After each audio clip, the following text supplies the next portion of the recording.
Assalamualaikum warahmatullahi wabarakatuh.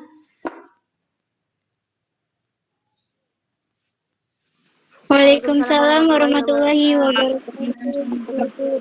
Ya, wabarakatuh. apa kabar semuanya? Saya harap semuanya dalam keadaan sehat walafiat ya di rumah masing-masing. Apakah kalian berencana ke Semarang untuk yang mata kuliah praktikum? Enggak?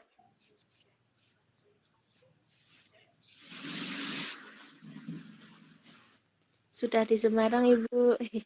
Udah di Semarang, jadi kayaknya bakalan ini ke PTM untuk mata kuliah praktikum nggak? Belum di Belum jelas, Bu. Iya, belum disepakati. praktikum biokimianya dengan ibu siapa ya?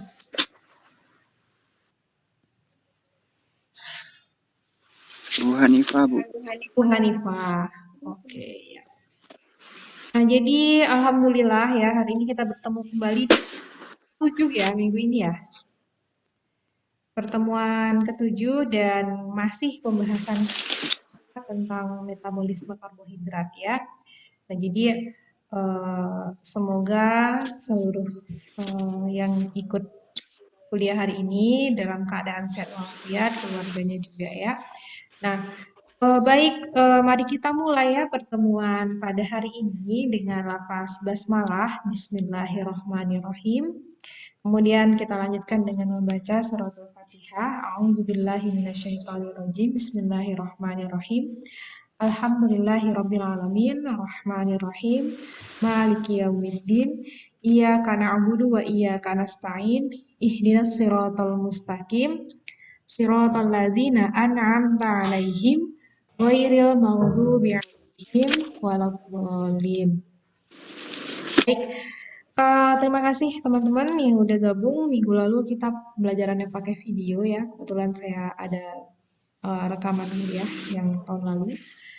Dan hari ini kita akan lanjut ya membahas bagaimana kelanjutan dari glikolisis ya sebagai awal dari metabolisme karbohidrat. Jadi yang akan kita bahas pada pertemuan hari ini adalah siklus asam sitrat. Udah sering dengar nggak nih siklus asam sitrat? Pernah dengar nggak siklus asam sitrat? Belum, Bu. Dulu sekolah di mata pelajaran biologi, siklus asam sitrat, respirasi sel biasanya itu dibahas. Pernah dengar? Belum? Belum sama sekali? Oke, kita bahas Pernah, ya. Bu. Belum, Bu. Nah, jadi sebenarnya siklus asam sitrat ini adalah penghubung sebenarnya ya antar metabolisme makromolekul yang lain ya. Jadi sebenarnya yang masuk ke dalam siklus asam sitrat ini tidak hanya yang berasal dari glikolisis ya. Glikolisis kan hasilnya apa? Apa hasil dari glikolisis atau pengertian dari glikolisis? Hampir Gimana? Sampai rufat, Bu. Hasil dari glikolisis adalah asam pirufat ya, benar kali. Berapa asam pirufat yang dihasilkan dari reaksi satu glukosa? Pemecahan glukosa menjadi asam pirufat. Jumlahnya berapa asam pirufat? Jadi glukosa, Bu. Berapa? Molekul asam pirufat yang dihasilkan ada berapa? 2, Bu. 2, Bu.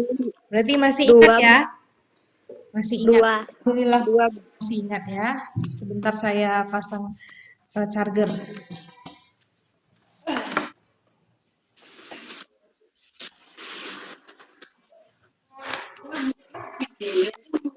Kalau dari penjelasan minggu lalu, apakah kalian ada yang belum paham tentang glikolisis dan gluconeogenesis atau masih bingung?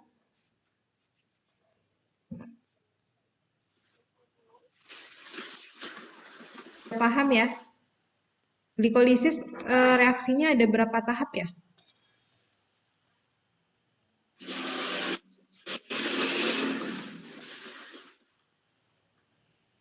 Ada berapa tahap ya glikolisis? Ada 2, Bu. Hmm? dua fase. Reaksinya ada berapa? Ada 2 tahap, Bu. Ya, 2 tahap. 7, Bu. Reaksinya ada berapa?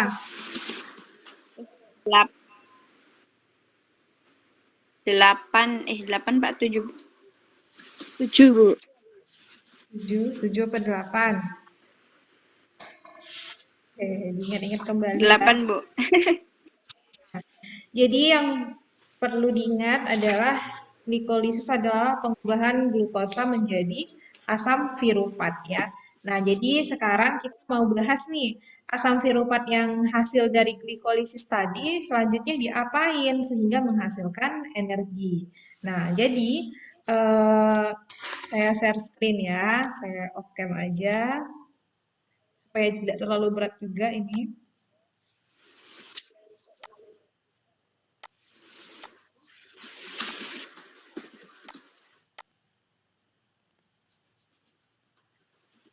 Nah, glikolisis ya. Glikolisis itu merupakan pengubahan glukosa menjadi 2 molekul piruvat yang merupakan lintas utama atau lintas awal untuk memperoleh energi kimia sebagai ATP dan ini terjadi pada hampir semua makhluk hidup ya. Nah, jadi selanjutnya piruvat dari hasil glikolisis ini diapakan, akan mengalami apa sehingga nanti akan menghasilkan energi. Nah, piruvat tadi akan masuk ke dalam namanya siklus asam sitrat. Nah, pada pertemuan sebelumnya juga sudah saya sampaikan ya bahwa ada keterkaitan antar metabolisme sebenarnya, antar metabolisme karbohidrat, metabolisme protein, metabolisme lipid ya, di mana nanti dari molekul-molekul tadi juga bisa akan menjadi piruvat, menjadi asam piruvat dengan reaksinya masing-masing. Nanti kita akan pelajari pada pertemuan-pertemuan selanjutnya. Nah, jadi si asam piruvat itu akan masuk ke siklus asam sitrat ya. Nah, kita akan bahas nih. Nah, siklus asam sitrat ini merupakan tahap awal respirasi atau pernapasan sel. Jadi sering juga disebut dengan reaksi respirasi sel ya. Nah, pada siklus asam sitrat ada 8 tahap. Nah, jalur reaksi yang terdiri 8 tahap ini untuk pengoksidasian semua bahan bakar metabolit. Nah, lalu siapa sih yang mengusulkan siklus asam sitrat ini?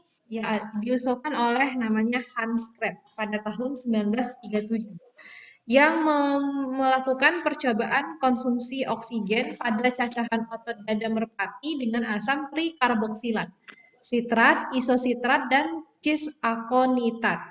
Nah, siklus asam sitrat jadi dikenal juga dengan siklus Krebs, juga dikenal dengan siklus TCA atau siklus trikarboksilat, ya. Triasil ya trikarboksilat ya. Nah, kemudian pada siklus asam sitrat ini ada 2 fase juga ya seperti glikolisis. Fase yang pertama adalah oksidasi asetil-CoA, asetil koenzim A ya sebenarnya ya, tapi disingkat menjadi asetil-CoA menjadi CO2, yaitu tahapan reaksi 1 sampai dengan 4. Kemudian pada fase yang kedua yaitu terjadi regenerasi oksaloasetat dari suksinil koenzim A ya, yaitu tahapan 5 sampai tahapan 8 ya. Nah,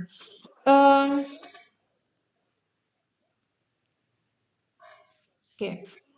Respirasi sel ya, lebih sering sebenarnya kalau di biologi sebenarnya lebih sering mengistilahkan sebagai respirasi sel. Itu sebenarnya terdiri dari 3 tahap ya. Oke, mana ya gambarnya? Sebentar. Enggak ada gambarnya di sini.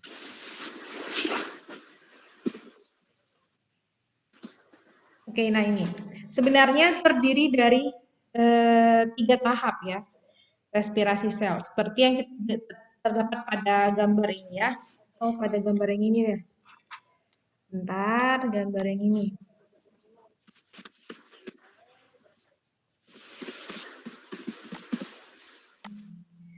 Nah, ini adalah tahapan dari respirasi sel. Pada tahap yang pertama itu ada tahapan glikolisis ya. Kalau misalnya substrat awalnya atau molekul awalnya adalah glukosa, terjadi glikolisis dan terbentuk pirufat. Kemudian dari pirufat ini, pirufat juga ini dari glikolisis. Selain itu, dari makromolekul lain ada fatty acid, asam lemak, kemudian asam amino. Ini juga bisa menjadi bahan bakar awal untuk respirasi sel ya, tapi tergantung keadaan ya. Nah, asam lemak, asam amino ini bisa menjadi asetil-CoA. Nah, jadi kita bahas di sini aja dulu ya, yang fokus kita ke karbohidrat, di mana yaitu glukosa mengalami glikolisis menjadi pirufat. Nah, sebelum masuk kepada tahap yang kedua dari respirasi sel, yaitu siklus asam sitrat atau siklus Krebs, maka pirufat ini akan diubah dulu menjadi namanya asetil-CoA. Nah, jadi asetil-CoA ini merupakan perantara sebenarnya ya, perantara dari molekul-molekul tadi, glukosa, fatty acid, amino acid ini agar bisa masuk ke dalam siklus asam sitrat. Nah, nanti setelah siklus asam sitrat akan dihasilkan CO2, kemudian ada 4 molekul pembawa elektron ya, ini bukan elektron bebas tapi molekul pembawa elektron. Nah, baru masuk ke tahap yang ketiga, yaitu namanya tahapan transfer elektron dan fosforilasi oksidatif ya. Nah, pada tahap ini nanti molekul-molekul pembawa elektron ini nanti ada NADH, ada FADH, itu akan mengalami proses transfer elektron dan pengikatan fosfor.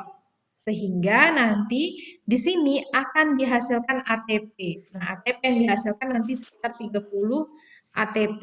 Ya, nah, terjadi juga di sini pelepasan H2O. Nah, jadi kalau misalnya secara sederhana ya, kalau ditanya bagaimana reaksi respirasi? Coba siapa yang bisa sampaikan sederhananya reaksi respirasi itu gimana sih? Halo? Dari kita makan dulu misalnya, makan. Dari makanan ya. Kita makan apa? Makan glukosa gitu ya. Karbohidrat. Paling sederhana jadi glukosa melalui proses pencernaan makanan kan. Jadi di dalam di glukosa karbohidrat misalnya kita makan dari bahan tepung-tepungan, roti. Dari roti itu kan mengandung ini ya, pati, tepung gitu kan. Pati itu termasuk karbohidrat polisakarida ya. Dengan melalui tahapan pencernaan, mulai dari kita punya secara pencernaan mekanik, kemudian pencernaan kimiawi yang terjadi di dalam ada enzim-enzim ya, ada enzim dari di mulut ada enzim, kemudian masuk ke lambung juga ada enzim, sampai ke usus ada enzim. Nah, sampai nanti terjadi hidrolisis ya, hidrolisis dari karbohidrat sampai ke bentuk paling sederhana yaitu glukosa. Nah, glukosa inilah yang akan masuk ke tahapan glikolisis, kemudian berubah menjadi pirufat. Nah, pirufat ini lagi menjadi asetil-CoA, masuk ke siklus asam sitrat. Nanti dihasilkan molekul-molekul pembawa elektron yang masuk ke tahapan transfer elektron dan fosforilasi oksidatif. Di mana nanti hasilnya ada di siklus asam sitrat nanti dihasilkan sisanya CO2, di tahapan transfer elektron juga dihasilkan H2O. Apa sih reaksi secara singkat kalau kita tadi respirasi tadi? Masih ada yang ingat nggak? Sederhananya, reaksi paling sederhana. Apa? Halo? Masih ada orang? Gimana?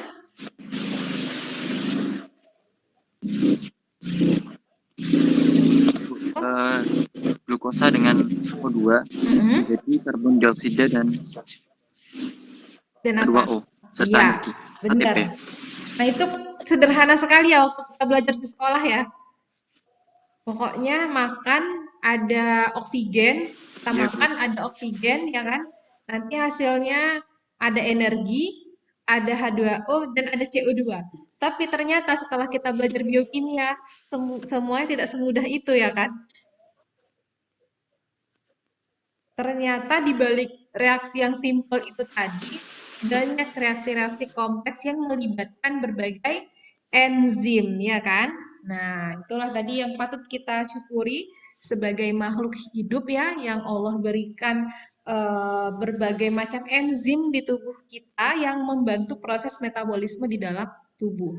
Tentunya ketika ada gangguan ya, gangguan metabolisme, maka akan mengakibatkan banyak penyakit. Nah, jadi salah satu bentuk kesyukuran kita adalah menjaga kesehatan kita agar apa yang diberikan oleh Allah itu dapat berlangsung dengan baik di tubuh kita ya kan, karena sedemikian baik ternyata sel-sel ini bekerja di dalam tubuh ya.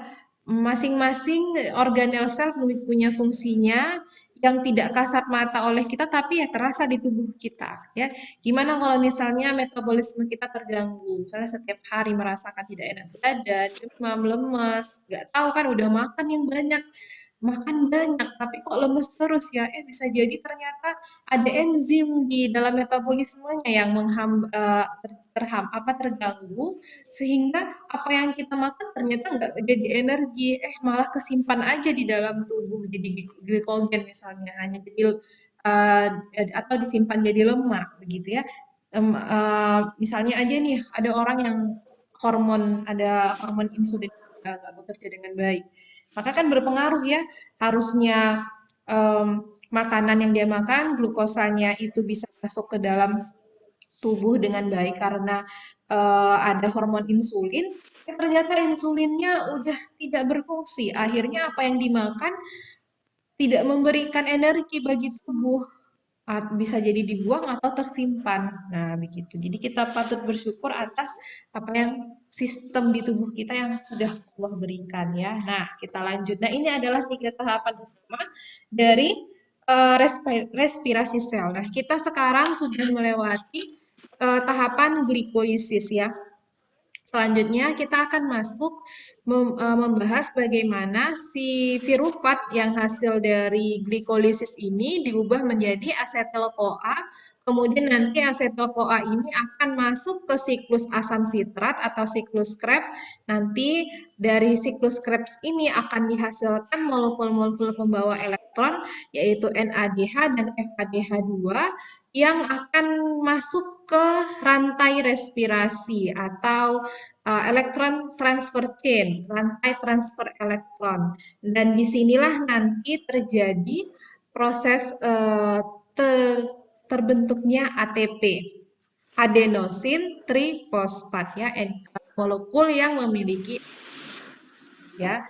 Nah, kita balik lagi ke PPT yang sebelumnya. Ini mana ininya ya? Oke. Pakai PPT yang lebih simpel ya. Nah, ini adalah gambar dari si penemu siklus Krebs yaitu Hans Krebs. Lahir pada tahun 1900 dan meninggal dunia pada tahun 1981. Berarti ini masih baru banget ya biokimia ini ya. Jadi baru diketahui itu tentang bagaimana metabolisme karbohidrat ini sekitar berapa tahun yang lalu ya? 100 tahun yang lalu ya. Tahun 1937 ya. Sekitar 90 tahun yang lalu. Berarti ilmu yang masih baru sebenarnya ya. Nah, jadi kita balik lagi ya. Di dalam yang pertama, sebelum si pirufat ini masuk ke dalam siklus asam sitrat ya, maka pirufat itu akan diubah dulu menjadi asetil koenzim A. Nah, dengan melepaskan CO2 dan 2 elektron ya. Nah, kemudian nanti asetil koenzim A ini akan masuk ke dalam siklus asam sitrat. Nanti dari siklus asam sitrat ini akan dihasilkan 2 molekul CO2, kemudian 8 molekul pembawa elektron. Ya, ini bukan elektron bebas ya, tetapi molekul pembawa elektron, kemudian ada GTP. Nah, kenapa ini 2? Karena Setiap satu siklus ini sebenarnya menghasilkan menghasilkan 2 CO2. Kemudian 8 elektron dan 6 GTP ya. Nah, karena pirufat hasil dari glikolisis itu jumlahnya 2, maka asetil-CoA-nya juga hasilnya 2. Setiap asetil-CoA nanti hasilnya ini. Maka nanti secara keseluruhan akan dihasilkan 4 karbon dioksida, 16 molekul pembawa elektron, dan 2 GTP. Nah, GTP ini juga sama seperti adenosin trifosfat atau ATP, juga molekul berenergi ya. Nah, yang perlu diperhatikan juga adalah glikolisis itu terjadinya di mana sih? Di dalam sel, organel sel di bagian apa?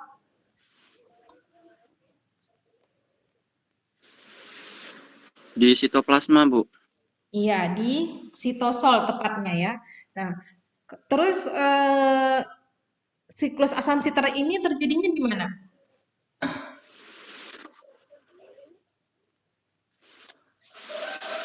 Di mitokondria. Oke, ya Mitokondria. benar.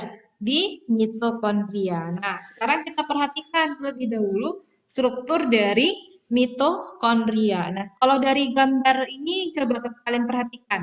Apa saja yang perlu yang perlu diperhatikan dari struktur mitokondria ini. Nah, gambar yang ini yang bawah kanan bawah.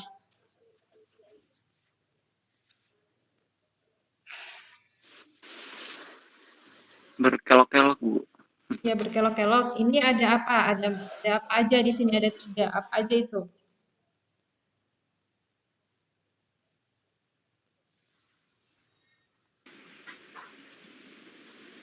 Ada apa? Ada matriks mitokondria yang bagian dalamnya. Kemudian ada yang warna biru. Warna biru ini namanya membran luar mitokondria. Kemudian yang warna pink ini apa? Membran dalam mitokondria ya. Nah, kemudian antara yang warna pink sama yang warna biru ini ruang ini adalah ruang antar membran ya. Jadi di mitokondria itu ada 2 membran, membran luar sama membran dalam, dan ada matriks ya. Nah, jadi nanti proses fosforilasi oksidatif tadi yang saya sebutkan tadi, yang tahap ketiga dari respirasi sel itu terjadinya di mana? Terjadinya di sini, di inner mitochondrial membran, membran dalam mitokondria, di mana nanti di sini akan terjadi pompa proton. Proton itu kan H+ ya. Jadi molekul pembawa elektron tadi mengalami reaksi reduksi dan oksidasi, di mana H+-nya akan keluar dari membran bagian dalam, kemudian nanti akan masuk lagi. Proses masuknya tadi itulah yang akan dikerjakan di sini, ada rotor namanya, yang juga dibantu dengan enzim ATP sintase, artinya enzim pembentuk ATP ya, di mana itu nanti yang akan menghasilkan ATP atau adenosin trifosfat ya. Nah, sedangkan nanti proses siklus asam sitratnya terjadi di mana? Di matriks mitokondria di dalam sini ya. Nah, selanjutnya, nah ini juga sama juga skema tentang respirasi sel tadi. Nah, ini ya. Jadi tadi asam pirufat ya, asam pirufat yang berasal dari glukosa, asam pirufat, asetil koenzim A yang berasal dari glukosa, kemudian asetil koenzim A yang juga berasal dari fatty acid, asam lemak, kemudian asetil koenzim A dari asam amino, itu akan masuk ke dalam apa ini? Yang dalam warna abu-abu ini akan masuk ke dalam apa? Dalam apa tadi saya bilang? Ke dalam membran luar, Bu. Ya, dari membran luar, kemudian masuk ke dalam ruang antar membran, kemudian masuk lagi ke dalam apa? Ke dalam mitokondria ya. Jadi ini proses yang di sini ini adalah proses yang terjadi di dalam mitokondria. Itu ada reaksi siklus asam sitrat, kemudian fosforilasi oksidatif nanti yang terutama terjadi di sini, di membran dalam mitokondria. Nah, ini ya warna abu-abu. Ini matriksnya berarti di dalam mitokondria, kemudian ini adalah inner mitochondrial membran. Nah, terjadi di sinilah proses transfer elektron. Transfer elektron ini nanti ada namanya ini terdapat kompleks-kompleks protein. Nanti ada 4 kompleks protein yang terlibat. Nah, jadi nanti asetil-CoA masuk ke dalam siklus asam sitrat di matriks mitokondria, nanti hasilnya berupa CO2, GTP, dan molekul pembawa elektron. Molekul pembawa elektron ini nanti akan melalui inner mitochondrial membran dalam mitokondria, terjadi transport elektron, kemudian nanti di sini terjadi pompa elektron dari dalam mitokondria ke luar mitokondria. Kemudian nanti dari luar akan masuk lagi ke dalam. Masuk lagi ke dalam, disinilah nanti akan dihasilkan ATP, adenosin trifosfat. Ya, itu secara skema singkatnya ya. Nah, sekarang yang akan kita bahas, tadi kan udah tahu bahwa dari glukosa, glikolisis hasilnya pirufat. Sebelum masuk ke siklus asam sitrat, diubah dulu menjadi apa? Asetil koenzim A. Ya. Nah, bagaimana ini reaksi pirufat menjadi asetil koenzim A? Nah, kan apa reaksinya? Pirufat adalah senyawa molekul dengan karbon berjumlah berapa? Jumlahnya 3. Nah, sedangkan asetil koenzim A adalah molekul dengan jumlah atom karbon berapa? 2. Berapa jumlah molekul karbon asetil koenzim A? Halo? Berapa jumlah karbonnya? Ada di situ loh. Halo? 2, Bu. Ya, 2. Jadi terjadi di 2, sini Bu. apa artinya? Di pengurangan atom karbon. Nah, atom karbon yang satu jadi apa? Kira-kira. Kalau awalnya 3, kemudian jadi 2, satu lagi itu dari reaksi jadi apa?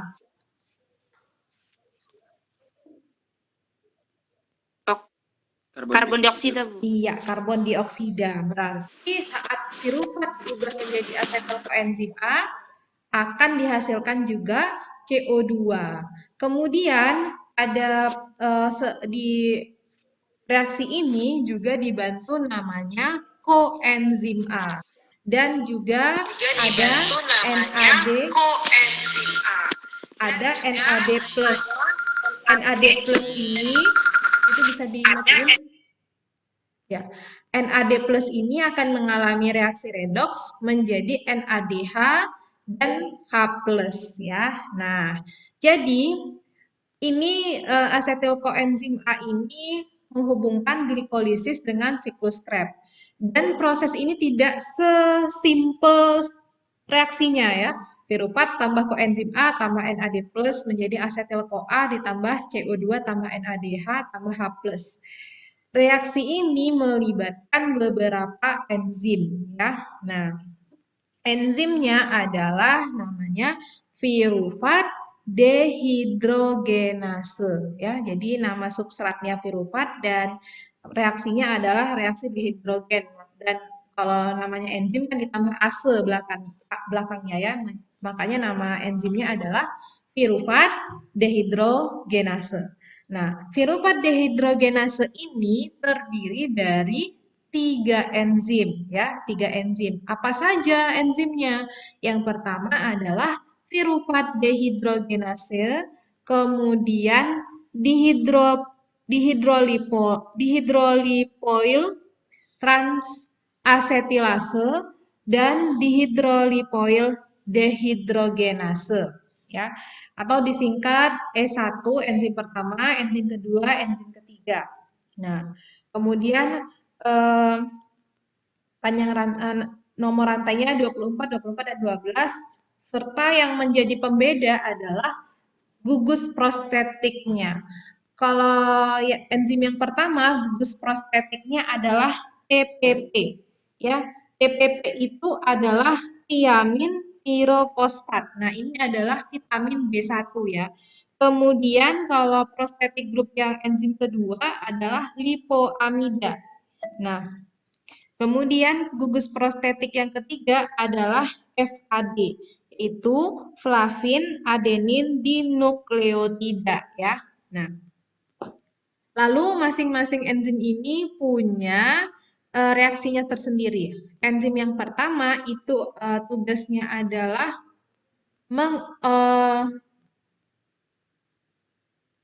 dekarboksilasi oksidatif dari pirufat. Kemudian enzim yang kedua tugasnya mentransfer asetil grup ke koenzim A, dan enzim yang ketiga meregenerasi reaksi oksidasi dari lipoamida ya, saling berkaitan ya. Nah, oke. Nah, ini saya baca dari buku aja ya. Nah, pada reaksi yang agak kompleks ini, pirufat mengalami namanya reaksi dekarboksilasi oksidatif. Nah, jadi perubahan pirufat menjadi asetil koenzim A itu disebut istilahnya ya, kalau misalnya kalian cari di Google atau di YouTube, adalah dekarboksilasi oksidatif, yaitu suatu proses dehidrogenasi yang melibatkan pemindahan gugus karboksil sebagai molekul CO2 dan gugus asetil sebagai asetil-CoA. Kedua atom hidrogen yang dilepaskan dari pirufat muncul sebagai NADH dan H+. NADH yang terbentuk ini lalu memberikan elektronnya nanti untuk ke tahapan rantai transport elektron ya, tahapan ketiga dari respirasi. Jadi nanti dari tahap ini juga akan dihasilkan NADH. NADH ini juga nanti akan masuk ke tahapan transport elektron. Nanti kita lihat berapa energi yang dihasilkan ya. Nah, gabungan dehidrogenasi dan dekarboksilasi pirufat menjadi asetil-CoA melibatkan 3 enzim ya, yang saya sampaikan tadi. Ada pirufat dehidrogenase E1, kemudian dihidrolipoil transasetilase E2, dan dihidrolipoil dehidrogenase E3. Dan 5 koenzim atau gugus prostetik yang berbeda, yaitu tiamin pirofosfat TPP ya, gugus prostetik, flavin adenin dinukleotida FAD, dan koenzim A ya koenzim A. Kemudian ada nikotinamida adenin dinukleotida NAD+ dan asam lipoat ya. Semua enzim-enzim ini beserta koenzimnya dirangkai menjadi sekumpulan enzim yang pertama kali diisolasi dan dipelajari secara terperinci oleh Lester Reed dan koleganya di Universitas Texas. 4 jenis vitamin yang diperlukan pada nutrisi manusia adalah komponen penting dalam sistem ini, yaitu tiamin, riboflavin, asam pantotenat, dan nikotinamida. Selain itu juga diperlukan asam lipoat.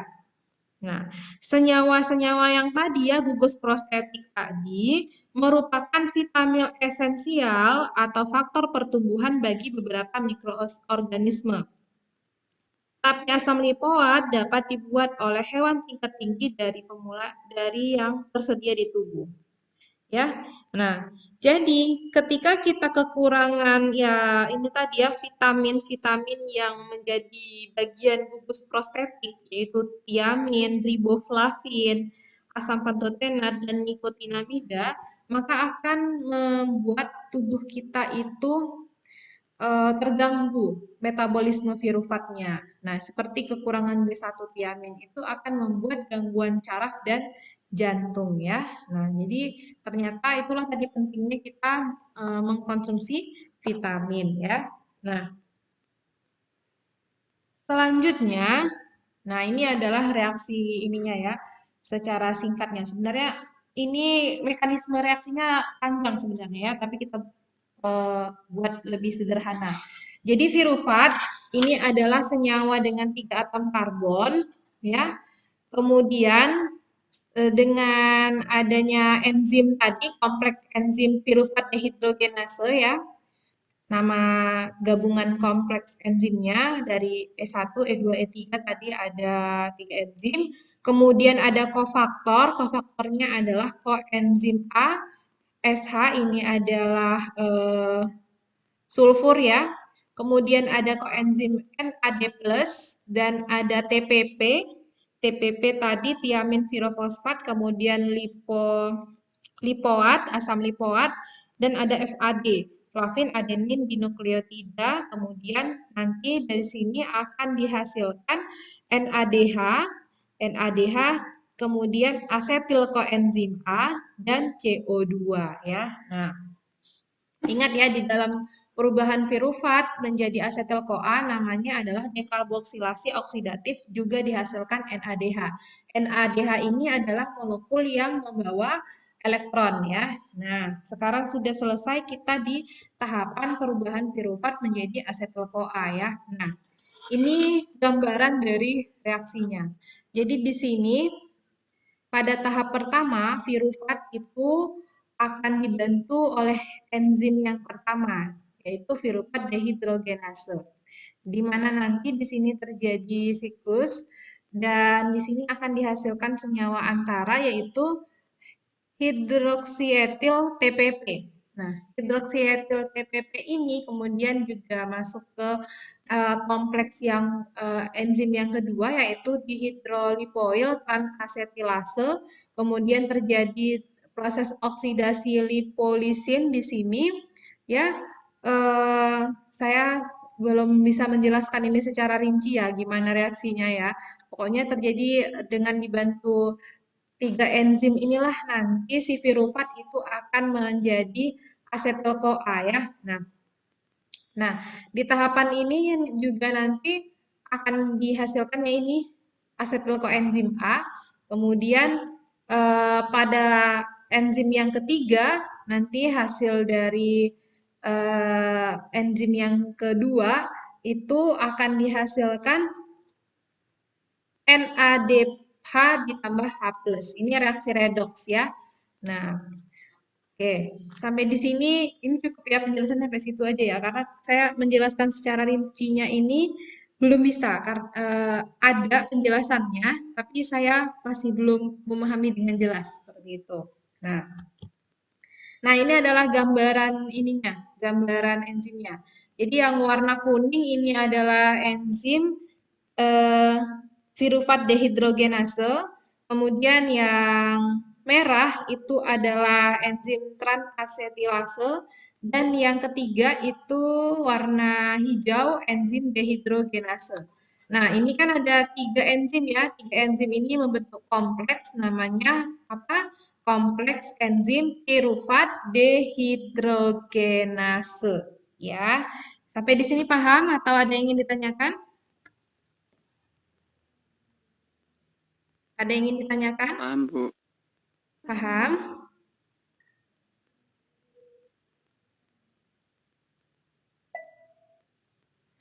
Oke, kita lanjut ya. Nah, ini juga ininya, tahapannya tadi ya.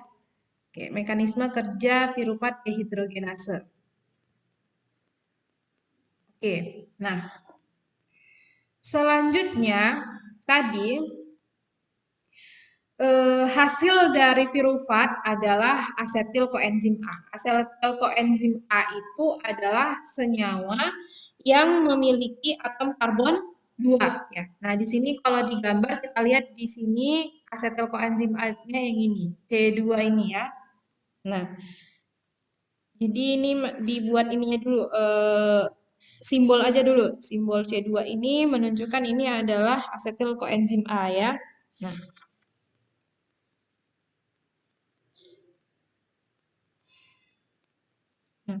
selanjutnya, asetil koenzim A ini akan masuk ke dalam siklus asam sitrat. Tahapan pertamanya dari mana? Dengan cara asetil koenzim A ini akan bergabung dengan oksaloasetat ya. C4 ini merupakan oksaloasetat ya. Nah, kalau digabungkan maka akan menghasilkan senyawa dengan atom karbon C6, yaitu ini apa namanya? Atom karbon senyawa dengan atom karbon C-nya 6, yaitu sitrat ya, asam sitrat ya. Nah, selanjutnya sitrat ini akan mengalami reaksi yang selanjutnya diubah menjadi namanya isositrat, yaitu merupakan molekul dengan 6 karbon dan terhidrogenasi dengan melepaskan CO2 dengan menghasilkan senyawa 5 karbon ya. Jadi sebenarnya ini ada sebelum menjadi namanya alfa ketoglutarat ya yang C-nya 5, ini masih ada terbentuk senyawa di sini namanya isositrat, isomer ya. Jadi nanti pindah salah satu gugusnya.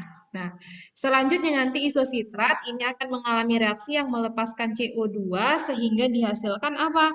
Alfa ketoglutarat yang terdiri dari 5 atom karbon. Nah, kemudian di sini juga nanti akan terjadi pelepasan karbon dioksida lagi ya, sehingga dihasilkan senyawa karbon dengan atom karbonnya ada 4. Namanya adalah suksinat ya.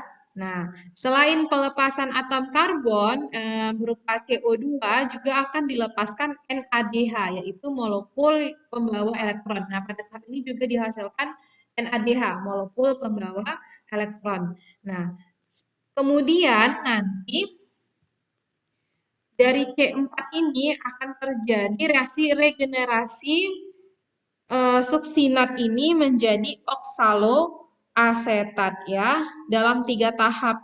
Menjadi tetap ya atom berkarbon 4 tapi bentuk molekulnya berbeda ya.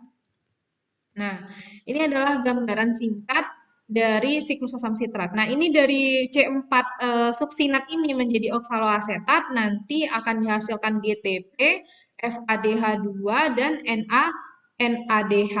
Nah, ini untuk satu asetil koenzim A. Sedangkan tadi virufatnya ada 2. Kalau virufatnya ada 2, asetil koenzim A-nya juga 2.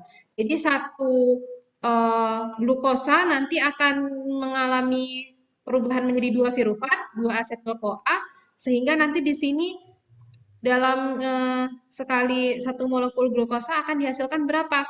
Berarti dikali 2 semua ya. Berarti ini 1, 2, 3, 3 NADH berarti 6 NADH, kemudian NADH. CO2-nya ada 2 berarti 4 CO2, kemudian GTP-nya 1 berarti 2 GTP dan 2 FADH2 ya. Oke, ini secara singkatnya. Nah, jadi dari sini nanti si suksinat ini sebelum jadi suksinat jadi suksinil CoA dulu ya. Suksinil CoA ini diubah dulu menjadi suksinat. Suksinat nanti jadi fumarat, kemudian fumarat menjadi elmalat. Elmalat nanti akan menjadi oksaloasetat kembali dan siklusnya akan terus berulang. Makanya ini namanya siklus Krebs, siklus asam sitrat. Jadi nama lain siklus asam sitrat tadi bisa siklus Krebs ya, berasal dari nama yang menemukannya. Kemudian siklus TCA atau triasetil. Nah, oke. Nah, sampai sini bisa dipahami ya. Oke. Nah, Bisa, Bu. ini lebih lengkapnya. Kalau tadi kan ini secara singkatnya ya, secara simpelnya. Nah, ini kita masuk ke gambar-gambar ada struktur molekulnya ya. Kita lebih dalam lagi. Nah, jadi mau pakai gambar yang mana? Yang ini apa yang ini? Yang lebih simpel.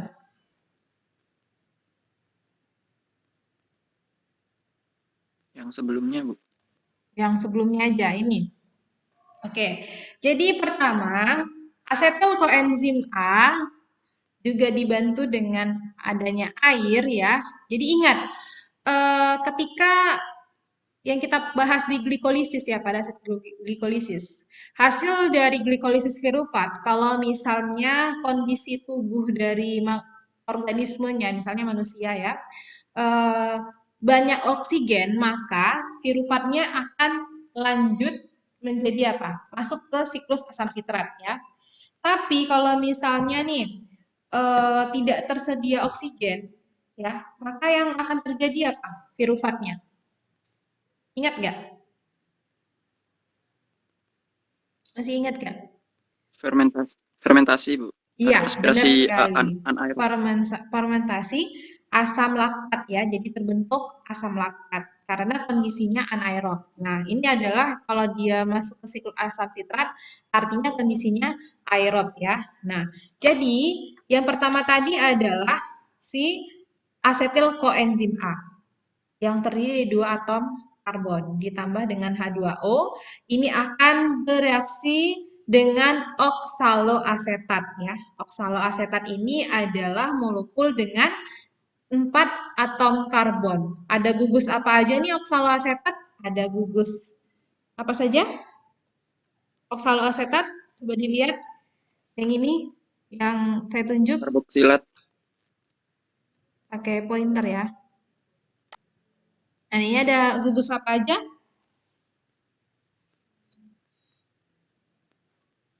Ada gugus karboksilat, kemudian Karboksilat, Bu. ya ada gugus karboksilat ya. Nah, jadi ketika bereaksi digabung antara asetil koenzim A dengan oksaloasetat dibantu enzim apa itu? Enzim apa? Dibantu enzim ya ini asetil CoA-nya. Sitrat sintase. Ini oksaloasetatnya dibantu dengan enzim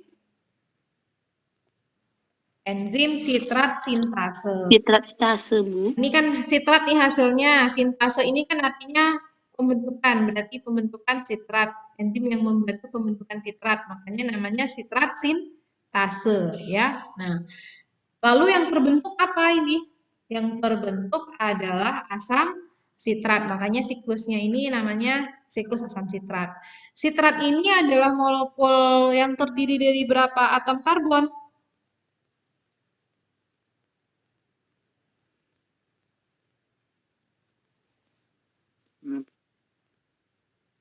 Terdiri dari berapa atom karbon?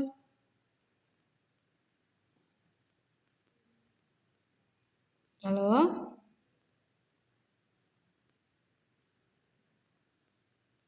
Berapa atom karbonnya? Coba dihitung. 6, Bu. Iya, benar. Ada 6 ya. Ada 6, Bu. Iya. Jadi, asetil-CoA adalah senyawa berenergi tinggi yang dapat berfungsi sebagai pemberi gugus asetil.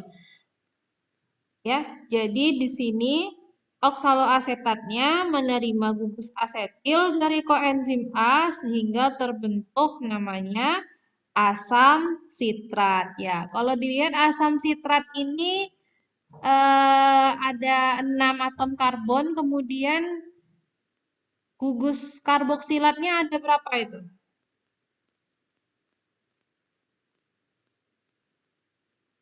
Ada berapa?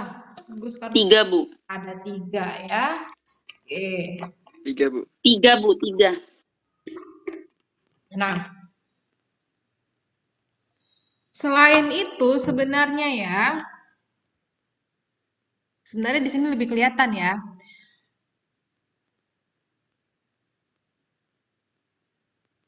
Di sini nggak kelihatan soalnya. Apa pakai yang ini aja ya?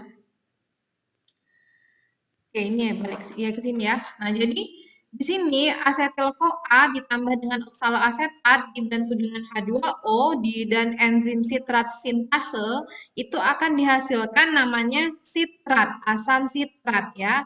Dan nanti selain asam sitrat hasilnya adalah koenzim A dan koenzim ASH ya. Nah, selanjutnya setelah terbentuk sitrat, untuk masuk ke tahap selanjutnya, sitrat ini diubah dulu menjadi isositrat ya. Nah,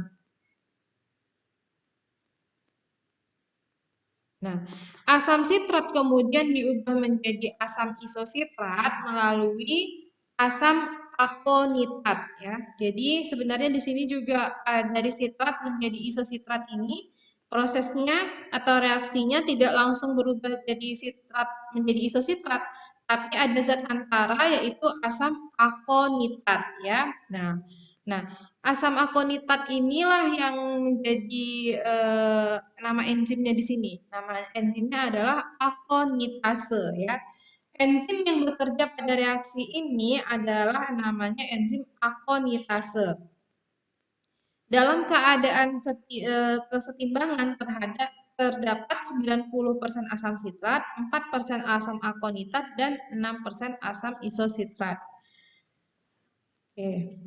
Nah, jadi perantara untuk perubahan sitrat menjadi isositrat ini adalah namanya asam akonitat. Makanya enzimnya adalah asam akonitase.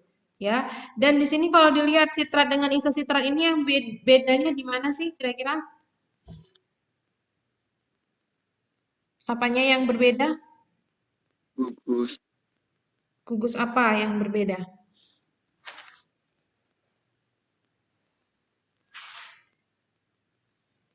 Gugus apa yang berbeda itu kalau dilihat isositrat dengan sitrat?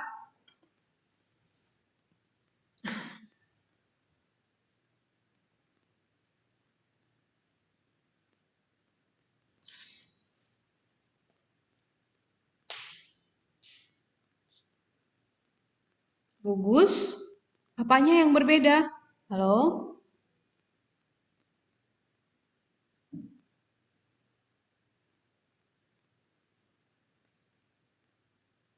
Halo? Gugus apanya yang berbeda di antara sitrat dan isositrat?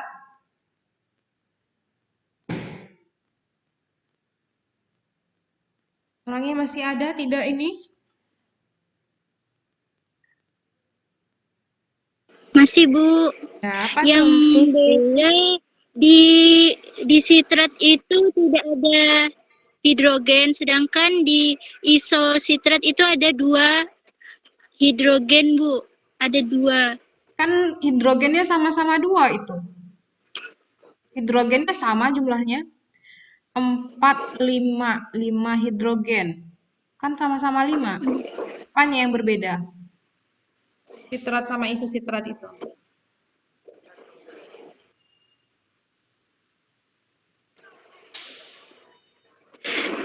Kalau yang di sitrat hidrogennya tidak ada yang berpisah, Bu. Kalau yang di isositrat itu ada dan hidrogennya tuh terpisah gitu, Bu.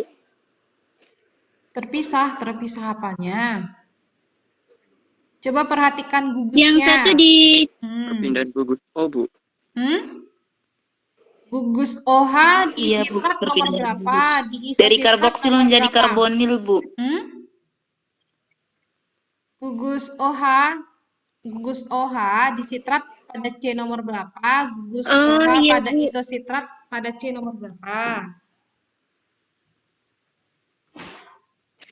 Di sitrat di C nomor 3, Bu. Sedangkan yang di isositrat di C yang nomor 2. Iya, benar. Jadi letak OH-nya beda ya, tapi ini sebenarnya bukan merupakan reaksi isomer ya sebenarnya ya, tapi karena di sini sebenarnya asam sitratnya zat antaranya adalah asam akonitat itu ada terbentuk ikatan rangkap terlebih dahulu dengan dibantu dengan enzim akotinase itu ikatan rangkapnya pindah ikatan rangkapnya terputus kemudian gugus OH-nya atom O-nya pindah ke atom C nomor 2 ya. Nah, itu reaksi yang kedua ya. Yang pertama tadi asetil-CoA. Oh, saya belum jelasin ini ya. Kok hilang ya slide-nya? Oh ya ini. Jadi ini yang kita bahas pertama adalah reaksi oksidasi asetil-CoA menjadi CO2. Ada 4 reaksi ya. Nah, jadi tadi yang pertama sudah kita bahas adalah reaksi asetil-CoA dengan oksaloasetat menghasilkan sitrat, kemudian sitrat ini menjadi isositrat.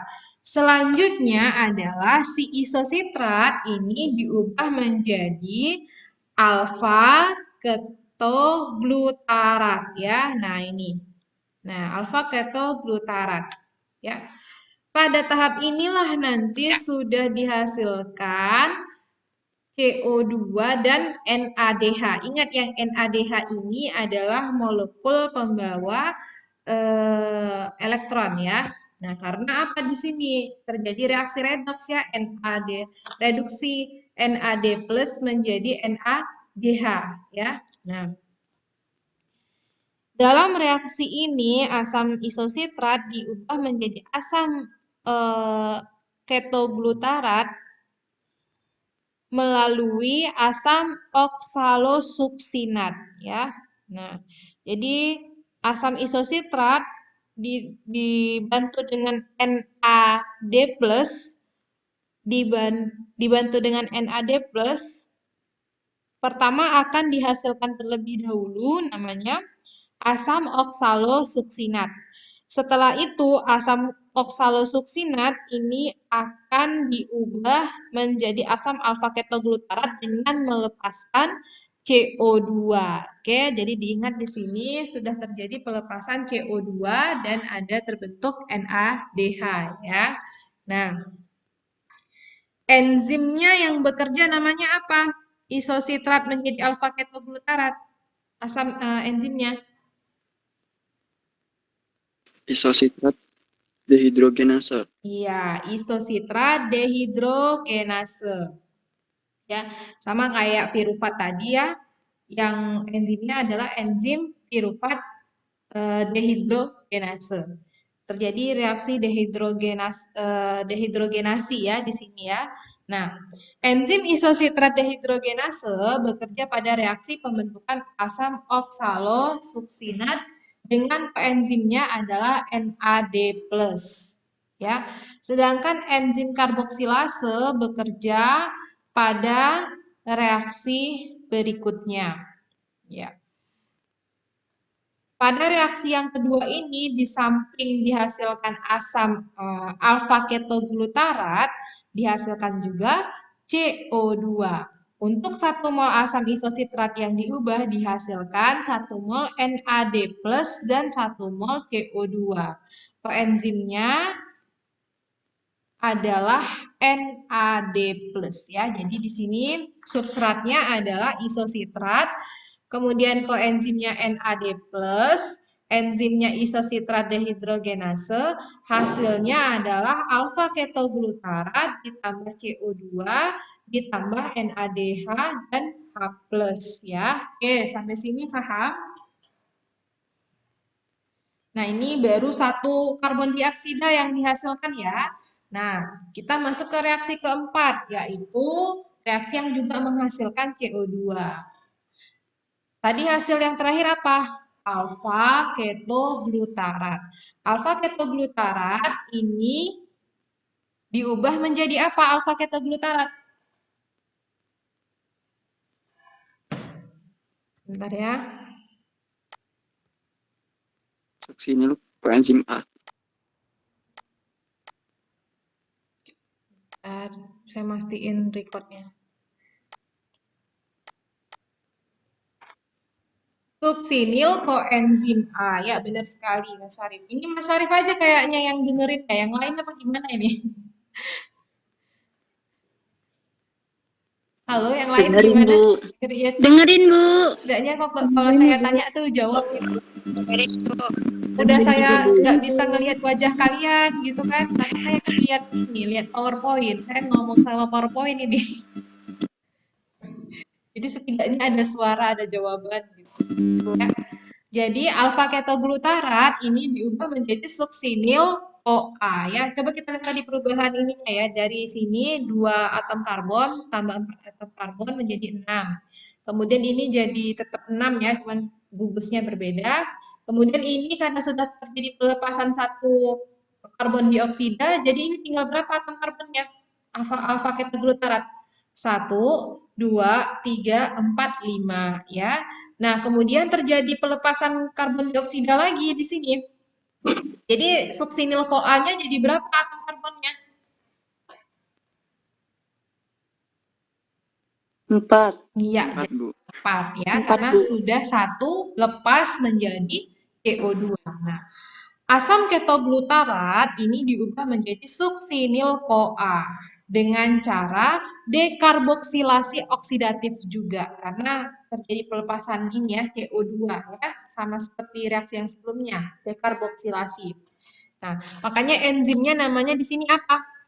Mirip ya seperti pirufat dehidrogenase, yang ini isositrat dehidrogenase substratnya ya. Kalau ini alfa ketoglutarat dehidrogenase, berarti substratnya adalah alfa ketoglutarat ya. Nah, lalu di sini kalau kalian lihat koenzimnya apa saja ini yang membantu reaksi alfa ketoglutarat menjadi suksinil CoA ini? Koenzimnya. Ada apa aja sih di situ kalau dilihat dari gambar? Ada? Halo, ada apa? NAD plus dan Ada NAD plus dan NAD. koenzim A ya. Nah, plus CoA. nah jadi di sini koenzim A-nya itu berikatan dengan apa? Dengan apa? NAD plus NADH. NAD plus. dengan S itu atom S. Dengan si atom karbon ini. Jadi si koenzim A ini nanti berikatan dengan si suksinil ini. Nah, suksinat, asam suksinat yang terdiri dari 4 atom karbon ya. Nah, makanya namanya suksinil CoA karena di sini berikatan si CoA-nya dengan asam suksinat namanya jadi suksinil koenzim A. Nah, di sini juga terjadilah pelepasan atom karbon 1, makanya dihasilkan CO2. Kemudian juga terjadi reaksi apa di sini? NAD plus menjadi NADH tambah H positif. Ini reaksi apa ini? Terjadi reaksi redoks ya di sini. Kalau terjadi reaksi redoks artinya ada molekul Reduksi. pembawa elektron ya. Oke, sampai di sini paham? Sampai di sini paham? Nah, udah ada 4 ya. Paham, Bu. Reaksi yang pertama ini Paham, yang Bu. menghasilkan menghasilkan CO2. 1, 2, 3, 4. Nah, sekarang kita masuk ke fase yang kedua, yaitu degenerasi dari suksinil CoA menjadi oksaloasetat, di mana di sini jumlah atom C-nya nggak berkurang kan? Tetap kan C-nya 4 semua nggak dari sini sampai sini, dari suksinil CoA sampai oksaloasetat. Coba lihat C-nya, berapa? Sama-sama 4 nggak? 4 tuh. Oke, ya sama-sama Iya, Bu. 4. Nah, kita mulai masuk ke fase yang kedua ya. Nah, pada fase yang kedua ini suksinil koenzim A akan diubah menjadi apa ini suksinil CoA? Menjadi Suksinat. iya, benar sekali suksinat. Enzimnya apa enzim yang membantunya?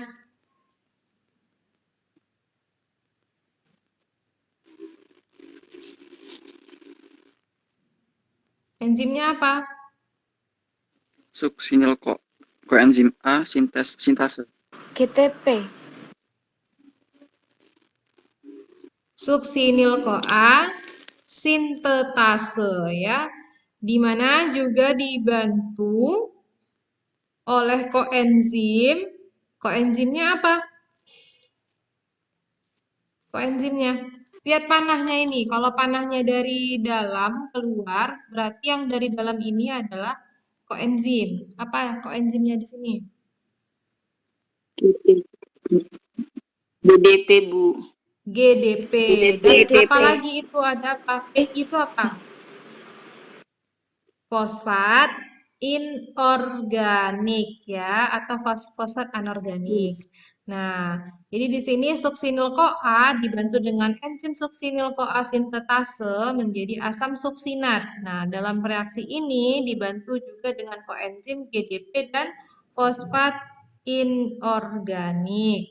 Ya, jadi GDP di sini karena dapat fosfat inorganik, maka dihasilkan GTP. GDP ini adalah guanosin D, difosfat. Ada 2 fosfat. Karena dapat 1 fosfat ya, makanya menjadi apa? Guanosin T apa T? Trifosfat. Trifosfat. Ya. Trifosfat. Trifosfat. Oke, sampai di sini paham?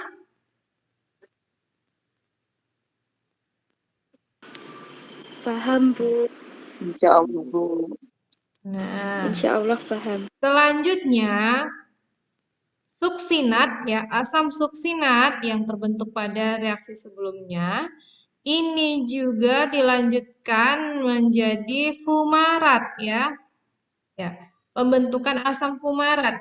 Dalam reaksi ini asam suksinat diubah menjadi asam fumarat melalui proses reaksi oksidasi dengan enzimnya namanya suksinat dehidrogenase ya.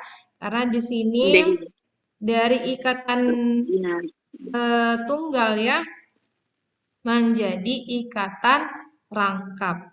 C-nya tetap sama-sama 4. Enzimnya yang membantu adalah suksinat dehidrogenase. Oksidasi, reaksi oksidasi. Nah, di sini koenzimnya, apa di sini koenzimnya? Yang ke arah dalam ini panah? FAD, Bu. FAD. FAD ya, FAD. DH2. FAD, Bu. FAD, bukan FADH2-nya apa? Hasilnya ya, koenzimnya namanya FAD ya. Jadi Hasilnya, Bu. suksinat menjadi fumarat FAD.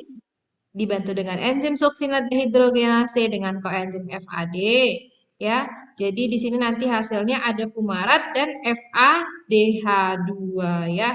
Nah, perhatikan yang warna merah-merah ini ada NADH, NADH, GTP, FADH, NADH ini nanti akan berkaitan ke transfer elektron. Karena NADH, FADH2 itu adalah molekul pembawa elektron ya. Karena reaksi suksinat tadi di fumarat ini adalah merupakan reaksi oksidasi. Berarti terjadi perubahan bilangan oksidasi dan ada perubahan jumlah elektron ya. Oke. Perpindahan elektron maksud saya. Nah, selanjutnya fumarat ini akan diubah menjadi malat. Ya, fumarat akan diubah menjadi malat. Dengan cara apa? Dengan penambahan air ya. Lihat H2O di sini kan masuk ke dalam reaksi kan artinya ada penambahan air. Ya, fumarat ini dibantu dengan enzim apa namanya? Enzim fumarase sehingga akan berubah menjadi bereaksi menjadi malat ya dengan dibantu H2O ya. Selanjutnya malat akan kembali lagi jadi apa? Karena ini namanya siklus balik lagi menjadi oksaloasetat. Ini adalah tahap terakhir dari siklus asam sitrat. Tapi siklus asam sitratnya tetap berlanjut ya karena merupakan sebuah siklus ya. Perubahan malat menjadi oksaloasetat ini dibantu dengan enzim malat dehidrogenase. Dan koenzimnya adalah NAD+, ya. NAD+ ini nanti dia akan dihasilkan NADH. Ini juga merupakan molekul pembawa elektron ya. Nah, jadi kalau dilihat dari sini, ini kan untuk satu asetil-CoA. Kalau dua asetil-CoA secara keseluruhan molekul pembawa elektronnya jumlahnya berapa?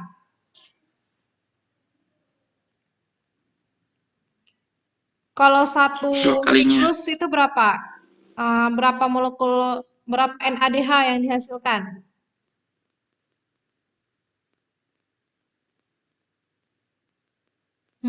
Berapa molekul NADH yang dihasilkan kalau satu siklus? Gimana, Bu? Satu siklus asam citrat itu berapa NADH 3, yang Bu. dihasilkan, jumlah NADH-nya? 3, Bu. 3. Kalau 2 asetil-CoA artinya berapa NADH?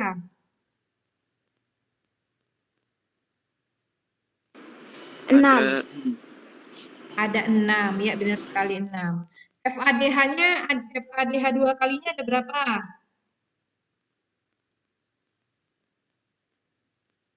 Ada 1. Kalau 2 asetil-CoA artinya ada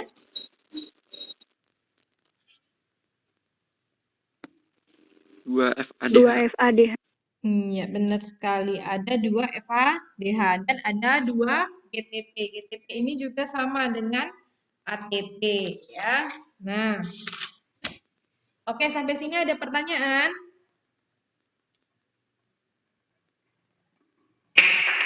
Bu, izin tanya.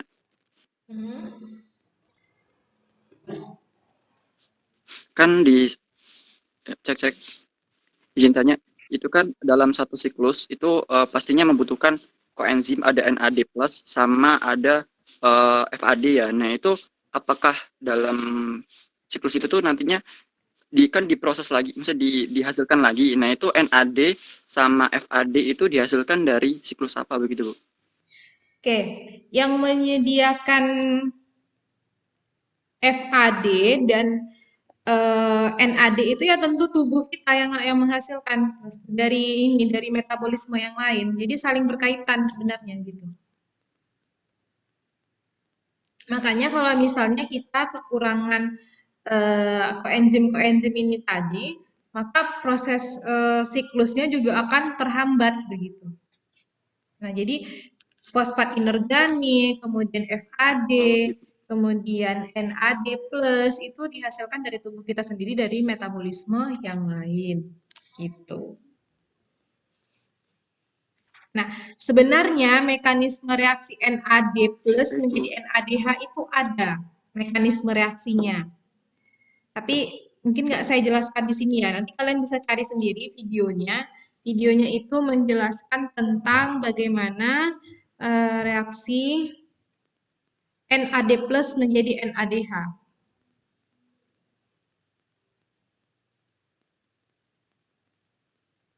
NAD+ ya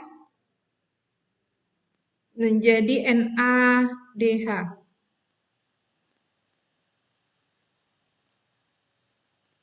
Nah, bagaimanakah NADH terbentuk? Pada respirasi aerob ini dijelaskan di YouTube-nya Kak Bio. Nanti kalian bisa lihat di situ ya. Ini biasanya yang lebih banyak bahas sih dari biologi sih ini. NADH plus dan NADH. NAD plus dan NADH. Oke.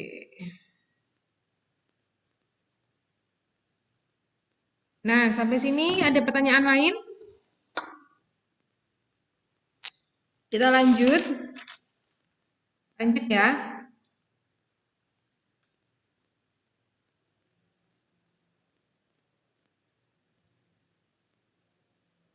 Nah, ini adalah ringkasan dari siklus asam sitrat ya. Jadi asetil-CoA ditambah dengan 3 NAD+ ya, koenzim-koenzimnya tadi ditambah dengan FAD, tambah GDP, tambah fosfat inorganik dan H2O akan dihasilkan 2 karbon dioksida, 3 NADH, 1 FADH2, tambah 1 GTP, 2 H positif dan koenzim A ya.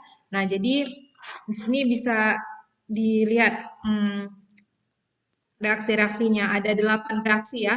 Jadi reaksi yang kedua, sitrat jadi isositrat itu dihitung jadi ada ini sitrat menjadi akonitat ya tadi saya sampaikan. Kemudian cis akonitat ini menjadi isositrat ya. Jadi ini tahapan reaksinya. Nah, jadi ada 8 reaksi. 4 reaksi pertama itu reaksi yang menghasilkan CO2. Kemudian 4 reaksi berikutnya ini adalah reaksi regenerasi dari suksinil koenzim A menjadi oksaloasetat ya. Nah, jadi secara ringkas asetil koenzim A ini ditambah 3 NAD+, tambah FAD, tambah GDP, tambah PI, tambah H2O akan dihasilkan 2 CO2, 3 NADH, 1 FADH2, 1 GTP, 2 H+, dan koenzim A. Kalau misalnya 2 asetil CoA artinya yang dihasilkan berapa? 6 CO2, 6 CO2, 4 CO2, 6 NADH, 2 FADH 2 kali, 2 FADH, 2 GTP, 4 H+, dan 2 koenzim A ya.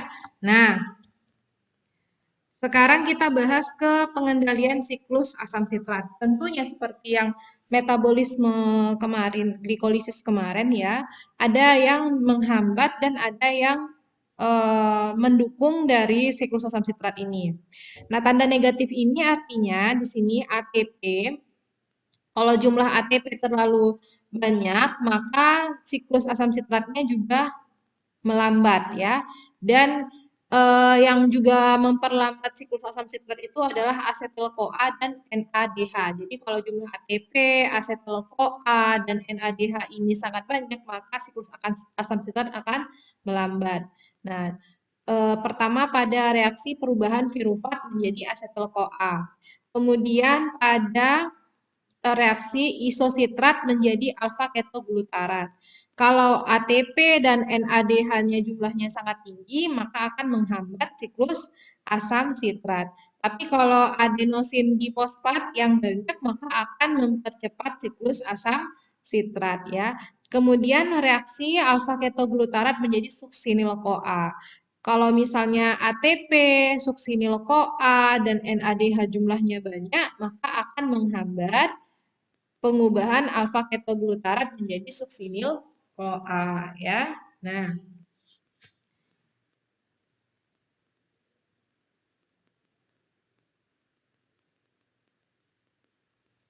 ini adalah jalur penyelamat siklus Krebs. Nah, kalau misalnya ini tadi ya substrat untuk asetil CoA itu tidak ada, atau misalnya oksaloasetatnya sebagai zat yang pertama kali bereaksi dengan asetil CoA itu kurang, maka ada beberapa cara agar siklus asam sitrat ini dapat berlangsung, karena kan fungsinya untuk penghasil energi ya. Nah, jadi yang pertama adalah misalnya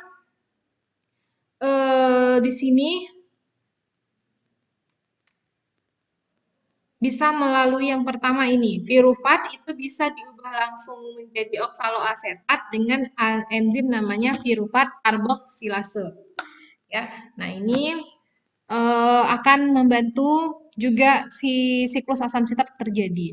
Kemudian yang kedua, misalnya dari fosfoenol pirufat ini dari gluconeogenesis ya.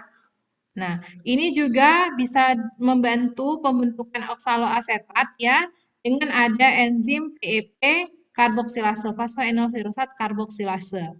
Kemudian misalnya juga oksaloasetat ini bisa diperoleh dari asam amino ya, yaitu melalui reaksi transaminasi ya. Nah, kemudian yang keempat bisa juga dari asam amino ini membentuk glutamatnya, kemudian juga mengalami reaksi transaminasi masuk ke alfa ketoglutarat. Nah, ini adalah zat-zat atau molekul-molekul yang dapat membantu mendukung siklus Krebs ya, karena siklus Krebs ini merupakan siklus yang penting dalam respirasi sel ya. Nah, oke, sudah selesai. Nah, itu tadi tentang siklus asam sitrat. Sampai di sini cukup paham ya tentang siklus asam sitrat ya? Gimana? Sudah lumayan ini memahami tentang Paham, Bu. siklus asam sitrat? Kita istirahat sebentar ya. Saya mau ambil minum ya.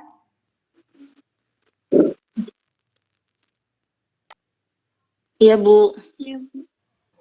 Baik, Bu.